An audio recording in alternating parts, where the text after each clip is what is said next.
I'm Eric Loy, and welcome to Loy Interviews. On this podcast, we talk with folks from the VTuber community on their channels, their talents, their stories, where they come from, and their plans for the future. And we are joined by StarJumperSix. Hi. Hi. Hey, thanks so much for coming on. Please introduce yourself to the audience. I'm StarJumperSix. I am Kitsune VTuber. I typically specialize in science fiction games and shooters, like Warframe and Destiny 2. Mm-hmm. Destiny 2 is a recent pickup, but you know. Yeah. And so science fiction games. Have you always been a fan of science fiction?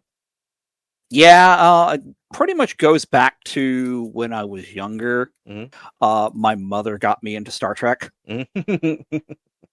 Yes. My base form is a Trekkie. Yes. Did you have a Tribble in your house? No, we didn't have a Tribble in the house. That's good. We didn't even have a dog until I was in 6th grade. Yes. Now the dog would have probably eaten the Tribble anyway, or the other way around. And you can't just have one Tribble; it'll always multiply. Well, yeah. Considering Tribbles are born pregnant. Yes, I remember that line clear as day from McCoy. Yep, Dr. McCoy. They're born pregnant, and then the look on Kirk's face is just like the look on Kirk's face was gold. That hairy mud, he does it all the time. So we got started early with science fiction. What did you watch a lot of movies? Did you read a lot of books, or was it everything like that? All of the above. With Star Trek, well, there are to my left. There is a whole bookshelf full of books, mostly Voyager, but also the Next Generation and the original series. Cool. And a couple of DS9. Yeah. So there's something. A lot of folks who are real Trek fans usually have one of the series that they just don't get into as much as the others. And I think it's a tie between Voyager and DS9 for folks. I think I'll be honest. I think DS9 was underrated for what it was. I think so too. I think they're all underrated. It's like Cisco was badass in chief. Yes, and that was definitely true. And he was certainly could have been right up there with everybody else as far as captaining a ship, and he had been. I think some people looked on it and looked at something like the Babylon 5. Yeah. And tried to make comparisons. It wasn't quite the same. No. Babylon 5 was its own thing. Yeah. Deep Space Nine was a different thing. Yeah. Sure, they had some places where they overlapped, but that's part and parcel when both stories are set on stations. Yeah. By wormholes. The wormholes, yeah. Well, Babylon 5, it was the hyperspace gates. Yeah, hyperspace. Well, yeah, wormholes. Just another name for wormholes. Don't get me. Okay, don't get if you're not careful, you're going to get me on the Babylon 5 tech. I am also a fan of Babylon 5. I was too. I watched my mother and I watched that a lot when I go over and visit, and we also watched Andromeda until it went berserk. I never got into Andromeda. I tried to watch it a couple of years ago, but I couldn't really get into it. It was good. It was the few episodes I watched, I did like, but it was like, Well, it certainly is different than the others, and I mentioned because it's more of an ensemble thing. It is, and I did know. It's like I think the episode. It's like none of the episodes really stuck with me. Like the only thing that I really remember from watching Andromeda is that they had John Delancey show up in an episode. Yes. It's like Hey, is that Q? What the hell is he doing here? Q, you're wrong universe, Q. Get back to the other universe where you belong. Well, I can tell you this: watching the last season, you wouldn't be able to tell it was the same show. So it was. A fellow named Sorbo got his hands on it. Oh boy. Yeah, and change of producer, director, etc. yeah, Sometimes it never ends well. Yeah, now a lot of things are just kind of thrown out that were in the storyline, and it's kind of made up the end, and Yeah, it wasn't as good. But you can say that with a lot of shows that lasted a long time. yeah, That they kind of just had to find an end to. The original Star Trek got to the point where they didn't have an original end. So yeah, it didn't, because it was kind of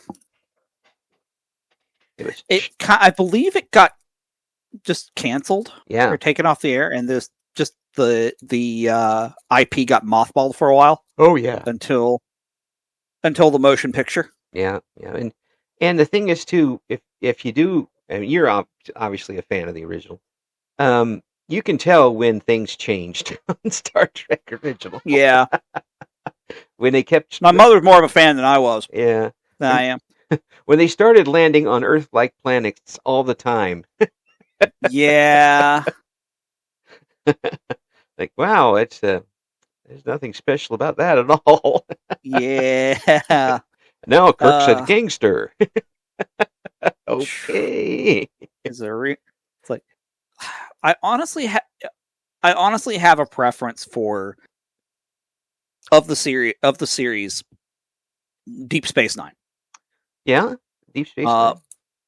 I particularly when the Dominion War story arc hits. Yeah, that's when when Deep Space Nine really started cooking with gas. Yeah, it really did. And Renee Auberjonois, I believe I pronounced it right, did a really great job with that. Oh yeah, and well, everybody did a good job with it.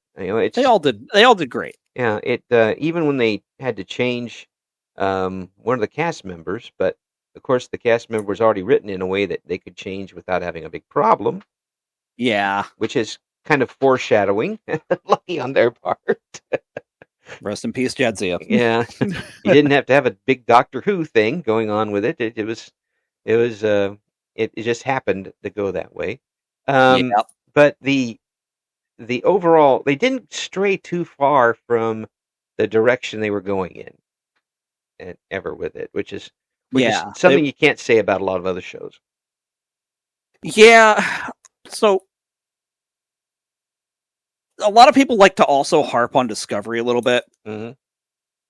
I do have to agree with them on season 1. Mm-hmm. I could not enjoy season 1 of Discovery as much as I enjoyed season 2. Right. Season 2 of Discovery was actually stellar. Yeah. Yeah, I think it should have had a chance to, go a bit more. It certainly had. I think that by the second season, everybody was more comfortable in what they were doing. Yeah, but I also feel like, and this is no offense to the actor, mm-hmm. Lorca was not a great captain. He did not do well. Yeah. It always felt like they were hinting that Michael Burnham was going to take the captain's seat. Yeah. And they did that as a slow burn when they shouldn't have. Like, she should have been captain, like at the beginning of season 3. Right. That's just my personal opinion. Yeah. That slow burn should have ended there. Yeah. And it was interesting how they treated the time jump stuff. Yeah, temporal. It's like, mind the time traveling bullshit. Yeah. Because when you try to when the human brain tries to rectify that, inevitably a headache will result. Yes, in my experience. Yeah, it will, unless you've thrown it all out the window to start with, Yeah, it's it's if people get into Doctor Who, you just kind of just don't pay any attention to time anyway. Yeah, Doctor Who does a good job keeping it episodic. Yeah, I got to tell you, like- I really wasn't the biggest Doctor Who person. And when I was growing up, we had the reruns of the original shows on our local PBS station, Yeah. and I thought it was okay. I liked Tom Baker and all, and then there was another Doctor Who. I'm like, why is there a different Doctor Who? I mean, I knew the actor because I'd seen him before, Peter Davison, but I'm like, okay, Yeah. I'd seen him. He had been in a series based on the James Herriot books, and my mother and I watched it all the way through. But I was like, why is there another Doctor Who? They never really explained that to me. And then later I found out, and it's like, oh, and I still didn't understand. But yeah. but I'm not much into Doctor Who, but I know enough about the series to go. So that's why they do different doctors. yeah. Well, I do have to give them a lot of credit because I think that when they did the War Doctor segment, it went off really well. Yeah, and that was I think feel so. bad that he passed away so soon afterwards. Yeah. Like, well, I guess that ends that story arc. Rest in peace. Yes, it was really fantastic to see the differences and how they were together. And when they did the original one with the fellow from the movie, who only played Doctor Who the one time, but they did the short, and it says, "Are you a doctor?" He said, "Yes, but not the one you're expecting." I'm like, they pulled that one out of left field. Yeah. Yeah, Sure did. that was pretty cool. But the getting back to the other types of stuff. What other shows did you watch, or other universes did you dip into?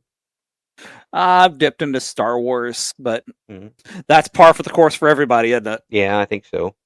And I don't think anybody. It's like I don't know anybody who hasn't watched at least one Star Wars movie. yeah, I watched the first 3. I was good with it.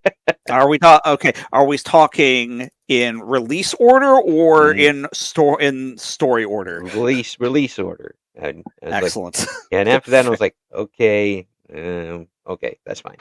So, I watched the original trilogy, as it's called, Yeah. Episode 1 hmm and Episode 7. I gave the prequels a shot with Episode 1. Cool. I don't think I want to see Episode 2 and 3. Yeah. And then I came in and then watched Episode 6. hmm Yeah. Are you trying to redo A New Hope? Yes. Because that's what this feels like to me. Yeah. It's and I understand the concept of what they did with it, and I think that was interesting. But when you do something like that and immediately go ahead and backward in time, you're rewriting everything. You can't help but Yeah. rewrite it, and for people who are really in the canon of the original that came on in order, like this doesn't connect. Yeah. and It didn't hit the prequels and the sequels from just didn't have the same feel as the original trilogy. no, and it was hard to do. Granted, given that film technology had advanced so much since then. Yeah. But it wasn't just the film technology; it was the writing. Mm. Like, if I'm not mistaken, George Lucas, I believe George Lucas wrote the episodes in order. I think the only thing he didn't write was the Episode 7 and beyond. Yeah. Because I believe that was a project that started at Disney. Yep. Don't quote me on that because I don't remember for sure. That makes sense. And then all the spin-off stuff. Yeah. And the reason that the first 3 episodes didn't come out was because they required some special effects that they just weren't sure how to do. and so it started in the middle of the series, episode 4, Yeah. 5, and 6. Yes.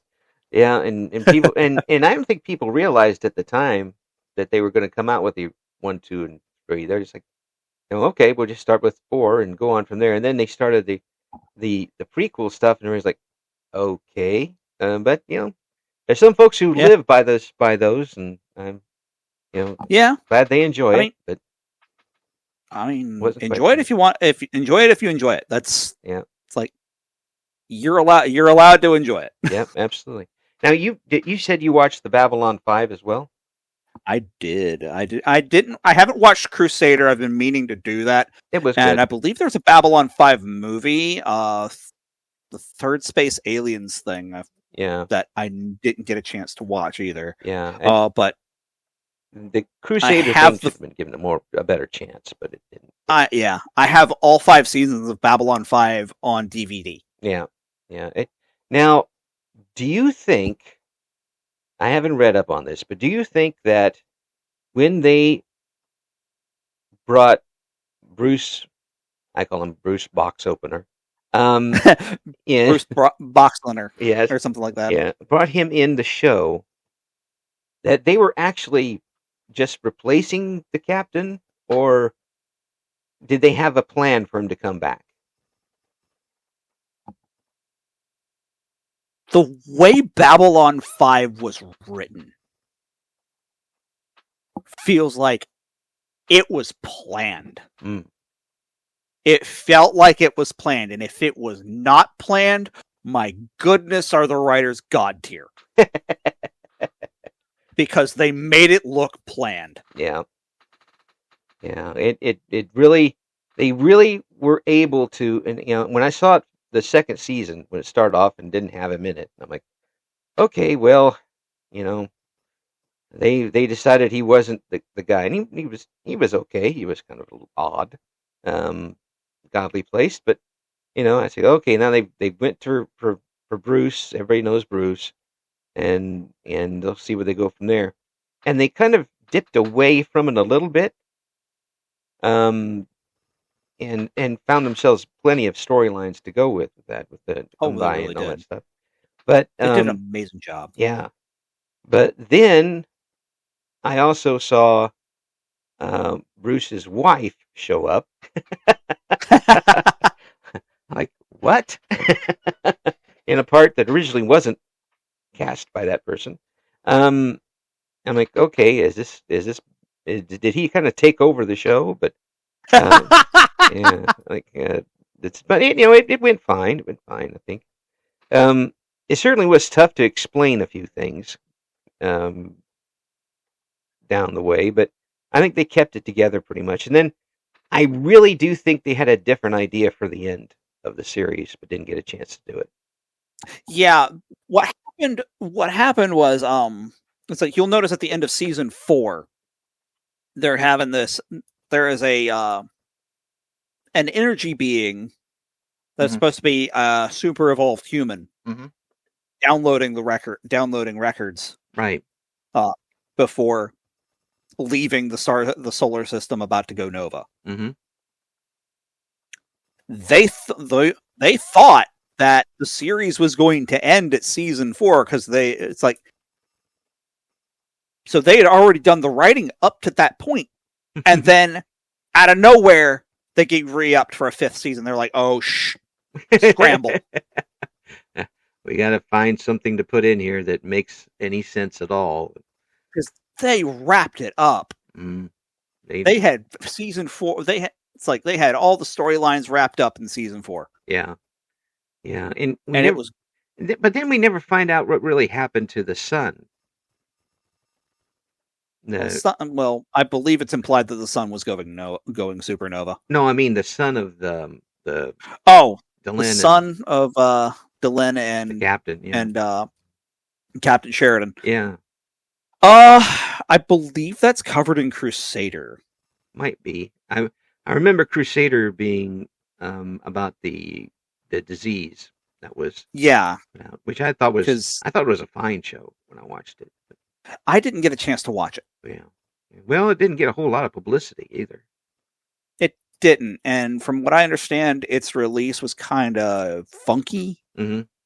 Like they released the episodes out of order, throw in the story out of whack. Yeah, that doesn't help. Which was out of the ordinary for Babylon 5. Yeah.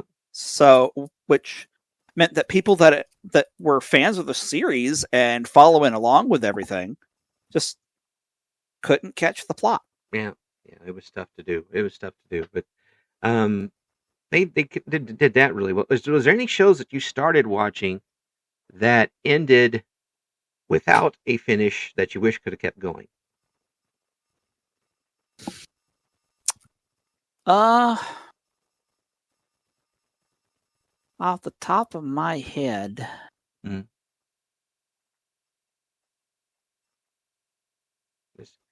there's a couple nothing that I really got into. Yeah. That really rings out. Yeah. One of them that I watched that I really kind of wanted to see it go further was Earth 2. Yeah, I never heard of that one. Yeah. I did.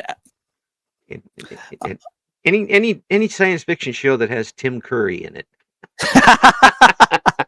Look, every time I hear Tim Curry involving science fiction, all I can think of is Red Alert 3. That's right. Well, George Takei's in that one too, isn't he? Yeah. He is. Yeah. He is. So they pulled out the guns for that one. Yeah. He's the emperor of something of Japan. Yes. Yeah. I really did like that. I like the premise of it. I don't think I always went out the way it was supposed to. I never played Red Alert 3. I just know the meme. Oh yeah, just the meme. Yeah, but I'm talking that the show going to the one place untouched by capitalism. Yes, right. Space. Yeah, that's Tim Curry, but he played a very pivotal part of this show too, and I really would like to have seen something wrap up with it, but they never did that. Yeah. Another one, which one I think it was on HBO, and I don't remember this. Maybe it's Saturn V. Is that maybe the name of it? Anyway, these folks are in space and they see the world collapse. They see the world collapse. Yeah, they're in the entire planet just kind of goes into a black hole type thing, and they have to go back in time and try to prevent it. Knowing what's going ahead, and nobody believes them. It was pretty good. It was pretty good. I didn't see that one. Yeah, it had the guy who the guy who played Joxer in Xena Warrior Princess in it. Yeah. I watched a couple of episodes of Xena and Hercules when I was really, really little. So I thought you were going to say really remember them. I thought you were going to say really, really wasted. Oh no, no! That would have been. I try to avoid getting drunk. To be honest with you. Oh well, I've never been drunk myself. It's like I've seen what that can do, what getting horribly drunk does to people in my family. It ain't pretty. Oh yeah, I have a hard enough time with reality as it is. I don't know another one to mess up. You know, it's pretty tough. But there was a couple other shows that went on, and ended up being like on indie stations like was it a couple of Gene Roddenberry ones. Ooh. And Gene Roddenberry was great. Was a great writer. Yeah. Like the few episodes that I caught of Earth Final Conflict. Yes. I really enjoyed. Yeah. But it's like I could never reliably catch them. Right. That was the problem. Because they weren't a regular weekly network show. And the stations who got them could just bounce it around if they wanted to. Yeah, I was like, I want to watch this series. Too bad. Can't get this one. It's like, Farscape killing me. was out there for a long time. Farscape was good when I could catch it. Yeah, it kind of changed up, but they kept it going. And That reminds me, there was a Farscape video game a long, long time ago. Oh, I bet that was something else. It was before Twitch was even a thing, if I recall. Yeah, back in the time of you installed games on your computer from CDs. Oh yes. Well, I was back in the time when you installed them from floppy disks and cassette players. So I'm that. When I was little, that was the case too. yeah, Star General. Yes, people would actually at that point it would take a good 30 to 40 minutes to upload from a cassette sometimes. Yeah, and people would record music on top of it, so you could. I'm pretty sure you could actually find a copy of Star General out there somewhere. Oh, I'm sure it's out there somewhere. I'm sure it is. Like that was an old game, and the company that made it, I think, is gone. Yeah. How do you think? More's the pity. How do you think that people are treating science fiction games these days? I'll be honest. It really depends on the game, and it really depends on the producer and the developer's actions. Like, let's look at look at the recent matter with Destiny 2. Mm-hmm. Everybody knows that Bungie just got kicked here, right, for a while, right, because Marathon flopped. Yep. There's no other way to put that I can think of. Yeah. And Destiny 2 is getting put on the shelf for development. Right. And that decision is coming from executives. Yeah, always the best place for decisions to come out of. Always the best place for decisions to come from. Yes. Because it always feels like executives are out of touch with their consumer base. They are more interested in their bottom line when their bottom line comes from their consumer base. Oh, that's absolutely true. And it happens in every industry. It happened in radio where, people would buy a radio station and then change it to the format they like and wonder why nobody else liked it and then sell it to somebody else. In the meantime, everybody on staff is fired. It happens in all industries like that. And it always seems like the people in charge don't really know how the product works. Yeah, and because of this, we're heading for the time of the indie developer. Mm-hmm. That's what it feels like. Yeah. Like, okay, so from my understanding of what happened with Claire Obscura, Expedition 33. Right. The developers of that were part of Ubisoft, and they brought the idea to their execs, and the execs said, "No." So the developers took their ball and left, and went and made the game anyway. Yeah. And they knocked it out of the park. Right. Now, I haven't played the game myself. I've been waiting for it to go on a Steam sale that's greater than like 20%. Like how I ended up buying Fallout. It's like for one day, it's $4 for all of them. Okay, I'm buying all of them then. Sold to the American. That's right. I'll take that. I'll buy that for $1. When I look at a game like No Man's Sky, which disappointed so many people when it started, and now people are enjoying it because I think I actually have that on my list of games to play. Yeah, because the creators didn't give up on it. Yeah. And then they added things to it to make it more. I always thought that the open worldish type thing was pretty hilarious. I mean, that would be enough to keep me involved. But then there wasn't really an end, and what end you got wasn't good enough. I think they might have rushed it out a little bit, but the whole concept was good to start with, and now people are swearing by the game, which is Some games have a slow start. yeah. I've come to find, like Cyberpunk Mhm. 2077.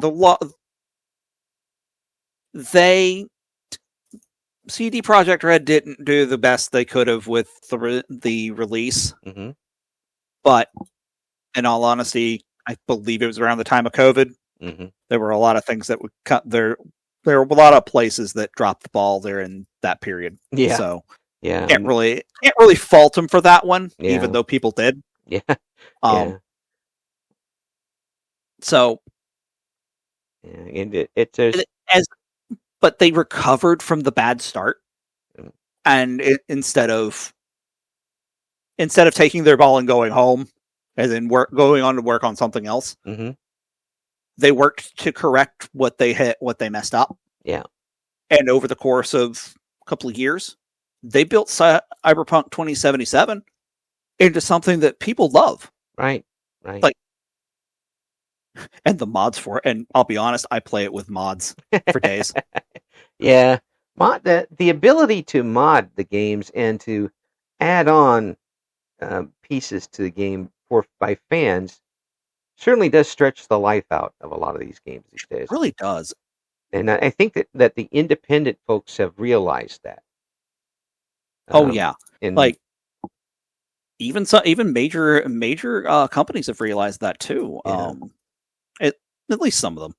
Well, you look at like Stardew Valley, for instance. Certainly not a science fiction game, but there are so many mods for that now that some completely change the game, add twice as much features to it, and you could go on and on forever. But the independent guy who did it all, yeah, I was like, yeah, okay, just just keep buying the game. I'm good. like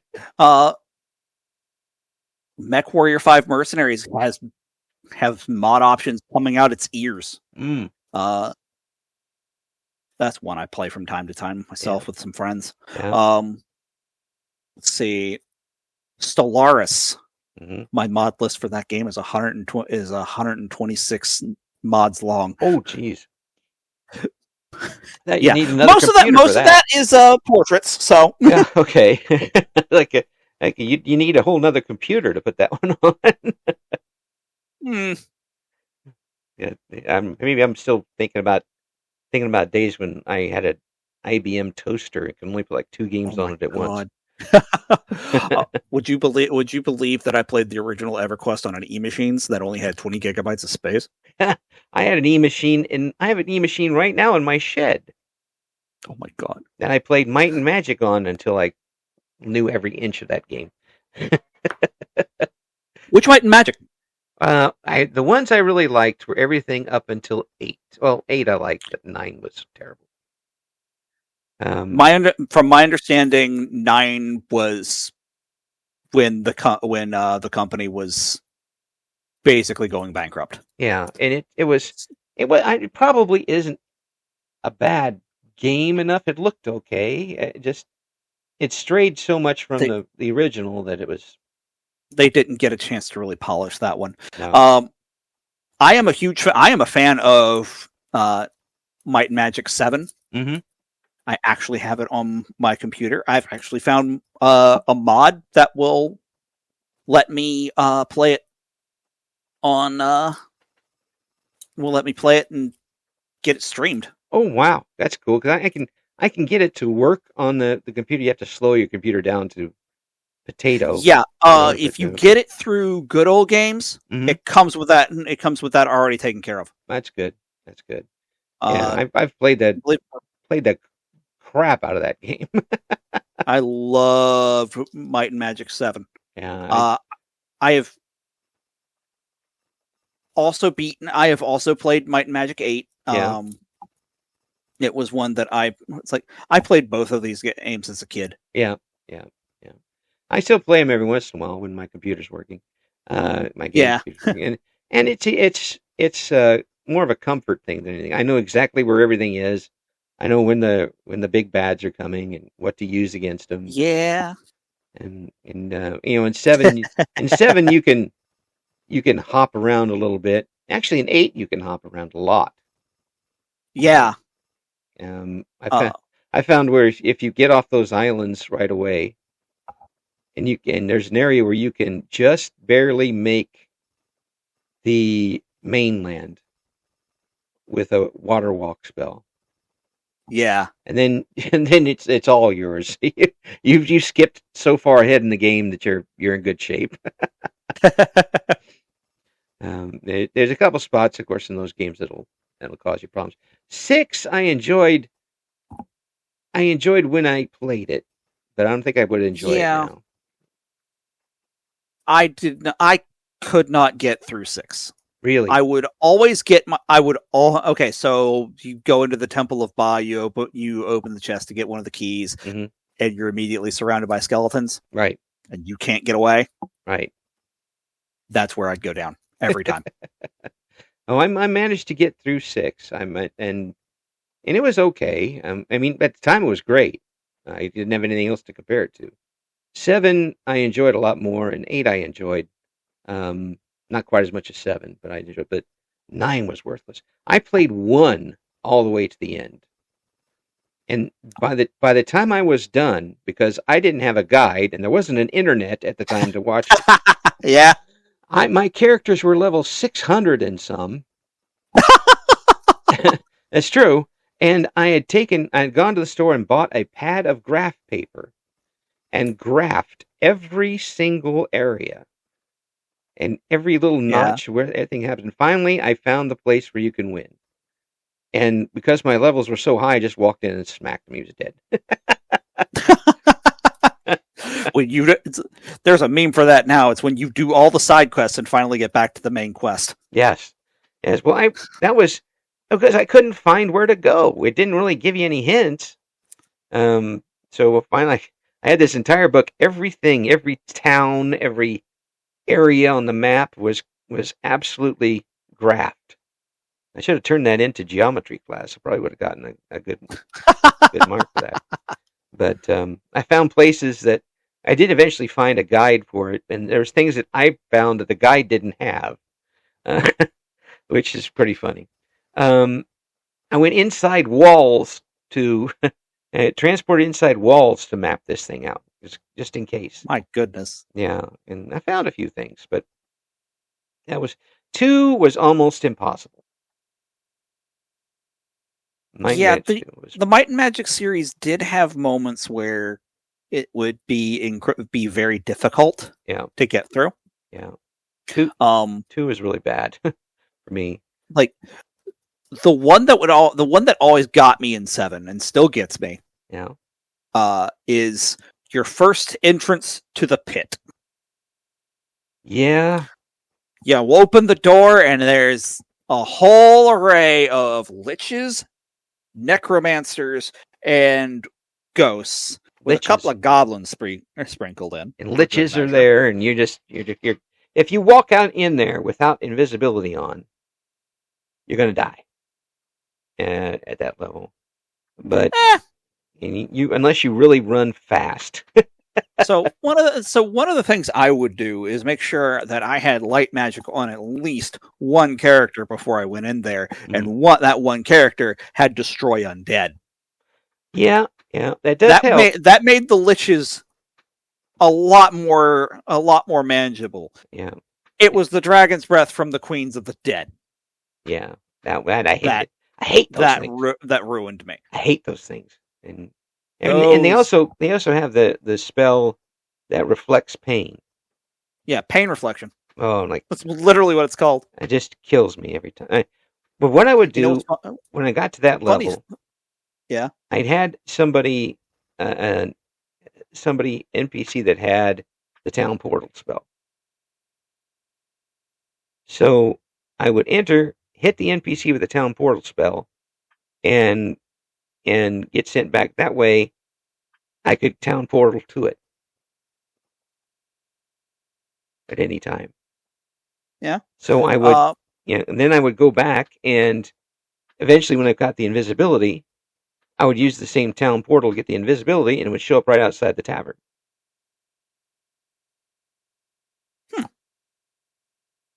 Well, that would put you in a better position for dealing with it. Oh yeah, and then you can get the tavern off your Archimage list. You can, Yeah, and then Acromage. yeah, God, that's one of the most fun minigames. it is. I wish they had a game of that out that you didn't have to pay a lot of money for. Right? Yeah, it's like you can get it, but it's $50. Like no, No, thank you. no, it's like My goodness. I can buy 2 cars for that. Um, it's true. It's true. Now, when you're streaming right now, what games are you playing at the moment? Destiny 2 and Warframe are the ones that I'm most playing. Yeah. And actually, I've been playing it a lot with Lavi Bakaneko and Momo Yumiko. Oh yeah, yeah, yeah, yeah. We've been talking to so many folks these days. everybody comes around for a second time. It's good to see everybody. It's just a lot of fun. Yeah. It's just a lot of fun to have this. For you, is there a time when you see a game? What would turn you away from a game immediately after you started playing it? What would turn me away from a game after I started playing it? 'Cause I imagine you do your research before getting into the game. I typically try to avoid generative AI use in video games. Yeah, yeah. Because, well, I'm a VTuber. Yeah. Enough said. Yeah, yeah. For those people that don't get it, if using generative AI is basically spitting on an artist. Yeah, yeah, it is. It is. It's downright disrespectful. And using AI for voiceover work is just spitting in the face of announcers. Oh yeah, and sometimes even worse, because we would do it for a used cheese sandwich. If you can't afford that, then your product sucks. Right? We're very cheap. It probably costs you more to run the AI program than it would be to have one of us do it. It's costing a lot. It's costing corporations a lot more to run AI programs than to just use real people. Yeah, yeah, yeah. And they would actually pronounce the words correctly. Exactly. Yeah, and not accidentally spell them out for no reason. That would certainly take you away from me. But is there something about an artwork or a storyline or something that just wouldn't sit with you? Okay, well, the one that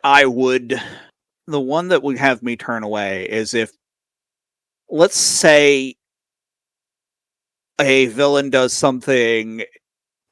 done something incredibly heinous, Mm-hmm. and I don't get to address that particular issue. And it's not a game where the objective is to be evil. Yeah. Yeah. I would probably say no. Like, that would be frustrating. It would be extremely frustrating. Yeah. Like, I'm going to point out, it's like Cyberpunk 2077 does not have this issue. I once scanned like the first boss of the Maelstrom gang. Yeah. But now everybody's played. Yeah. But the Maelstrom gang in the meatpacking plant in Act 1. Yeah. He's got a crime on there that I absolutely believe he deserved everything I gave him for it. Every bullet. Yes. And you probably should have entered a couple more as you were going by. This to make sure. I mean, mag dumping into his skull wasn't if a mag dumping into his skull wasn't clue enough that I did not appreciate what he did. It's good to get that off your chest, though, when you finally get that done. Yeah. Takes a lot of stress out of the day. When did you get started in VTubing, and what made you make the jump to it?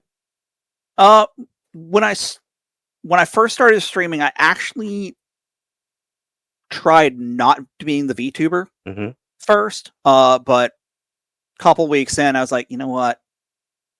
I'm going to try the VTubing thing. Why not? And as a result, I've actually been kind of happier Mhm. with the streaming. But it was like in January that I first started this. Mm. And I started the VTubing like early February. Yeah. Uh, Were you just more comfortable with having a icon in front of you?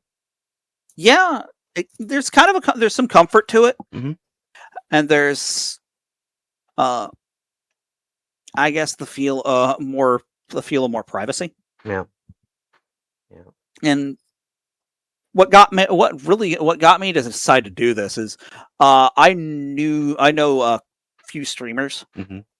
I've known a few before I started this. One being Carcinogen SDA, who is a the term that people like to use is flesh tuber. Oh, I hate that. This makes my skin crawl. Yeah, Flesh. it's a weird. To be honest, it's a weird term to refer to the guy. I've known him probably the longest. You flesh tuber. He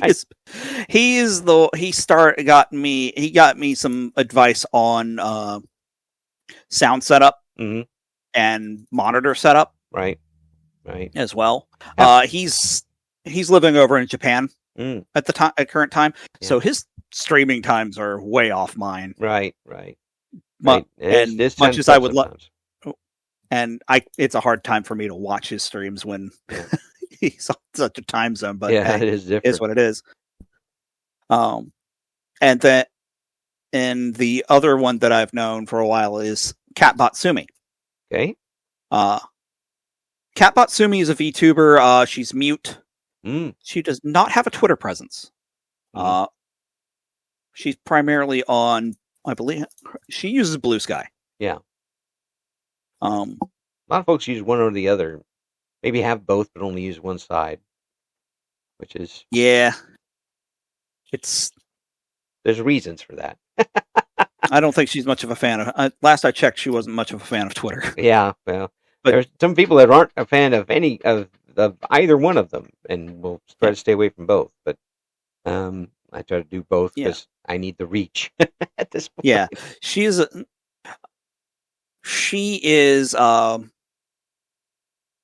She's mute. Mhm. She does not. She actually does not have. She doesn't have vocal cords. Right. But So- she's like one of the best people I've ever met. Mm-hmm. And part of why I'm doing this, the third person is actually somebody I've never actually met, but I saw their short on Facebook one day. It was basically the get off your ass and do something type of thing. And that was, I believe, Safia Hart. Ah, okay. I thought you were talking to my wife. No, the It trash. was one of can those go out get off later. your ass and do something shorts. I'm like, Yeah, well, I mean, anything that gets you kind of riled up to do this sort of thing, and then once you're in it now, obviously you become pretty comfortable with it. yeah, it's like the first step is always the hardest. Mhm.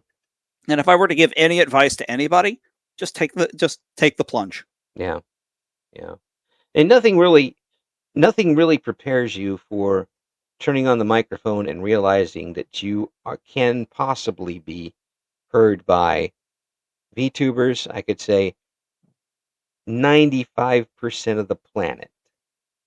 Yeah. Okay.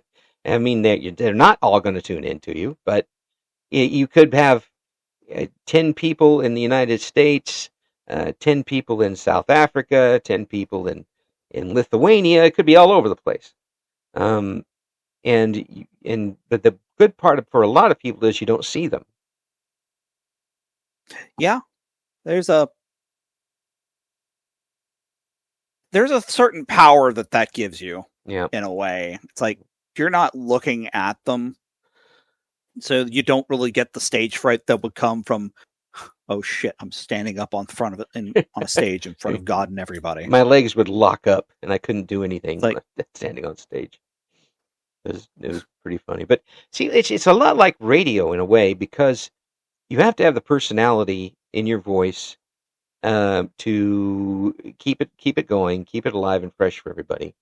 You don't have to have the greatest voice in the world, but if you have a real good personality that goes with it, then you're good, and people will tune back into it. When you started getting people coming back and realize that they're really accepting you as this entertaining person online, how did that make you feel?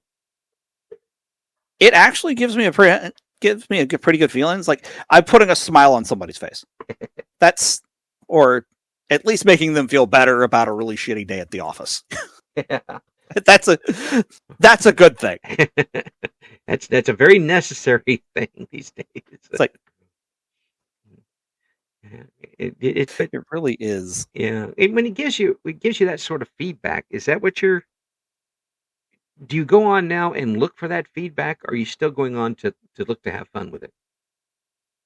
A bit of both, really. It's like, because I want to have fun with it, because the way I've come to see it is, if you're not having fun with it, the audience is going to pick up on that, and then they're not going to have as much fun with it, and then it cycles from there downward. Yes. You want to be having fun with it, so that joy kind of radiates from you through the wires to the people watching you. Right.